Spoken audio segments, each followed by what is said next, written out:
자, 탁현민 청와대 행정관이 연일 논란이 되고 있습니다. 여성 비하 때문인데요. 야당 여성 의원들 결국 탁현민 행정관의 해임을 촉구하는 기자회견까지 열었습니다. 격렬한 표현들이 많은데요. 영상 먼저 보시죠. 민주당이 성민주당이 되는 것을 수수방관만 하고 있을 것인가? 탁현민 행정관은 여성을 성적 대상으로만 묘사하며 여성들에게 말할 수 없는 수치감을 안겨줬다. 이런 인사에게 국민의 혈세로 연 9천만 원이나 급여를 준다는 것은 대한민국의 수치이며 국격 훼손이다. 문재인 대통령은 선거 과정에서 페미니스트 대통령이 되겠다고 약속했다. 그러나 김기정 안보 2차관, 안경환 법무부 장관 내정자, 탁현민 행정관에 이르기까지 문 대통령이 기용한 인사들의 성평등 인식은 시정잡배만도 못한 수준이다. 자, 도대체 어떤 표현들이 문제가 됐는지 사실 굉장히 많이 지적이 되고 있는데요. 저희가 방송으로 차마 언급할 수 없는 내용은 많이 걸러냈습니다. 대표적인 거 몇 개 짚어주시죠. 네, 말할수록 자유로워지다라는 책을 낸 적이 있는데 거기에서 이제 임신한 선생님들도 섹시하다 네. 이런 얘기를 했고요. 고등학교 1학년 때 여중생과 관계를 가졌고 그 여중생을 또 가까운 친구들과 공유했다 또 이런 표현을 했습니다. 네. 남자 마음 사용 설명서라는 책에서는 허리를 숙였을 때 보이는 멋멋이 보이는 여자. 네. 등과 가슴에 차이가 없는 여자가 탱크톱을 입는 것은 남자 입장에서는 테러를 당하는 기분이다. 등등이 대표적이라고 할 수 있습니다. 네.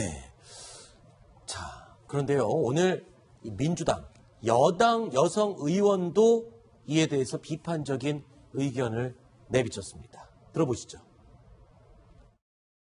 탁현민 행정관의 발언 내용이 도를 지나친 것은 맞는 것 같습니다. 내용이 보니까 상당히 정말 심각한 수준으로 볼 수밖에 없는 것 같습니다. 네. 그래서 그 부분에 대해서는 탁현민 행정관의 어떤 결단이 좀 필요하지 않나 이렇게 봅니다. 자, 그런데요. 아까 이 표현 중에 고등학교 1학년 때 여중생과 관계를 가졌다. 손수호 변호사님, 이거는 사실 그냥 책이라고 넘어갈 수 있는 부분이 아니지 않습니까? 법적으로는 문제가 안 되는 건가요? 만약에 단순한 과장이나 이런 네. 것들이 아니라 실제 그런 일이 있었다고 한다면은 법적인 문제가 될 수도 있죠. 가능성이 네. 있는 거죠. 왜냐하면 설령 합의하에 성관계를 했다 하더라도 상대방 여성이 13세 미만의 자라고 한다면은 그냥 강간에 준해서 이제 그 의제 강간이라고 해가지고 처벌을 받게 됩니다. 네. 그런데 사실 설령 그런 일이 있었다 하더라도 법적으로 볼 때 이미 공소시효가 다 끝난 일이기 때문에 네. 법적인 부분을 논하는 게 얼마나 의미가 있는지는 잘 모르겠습니다. 네.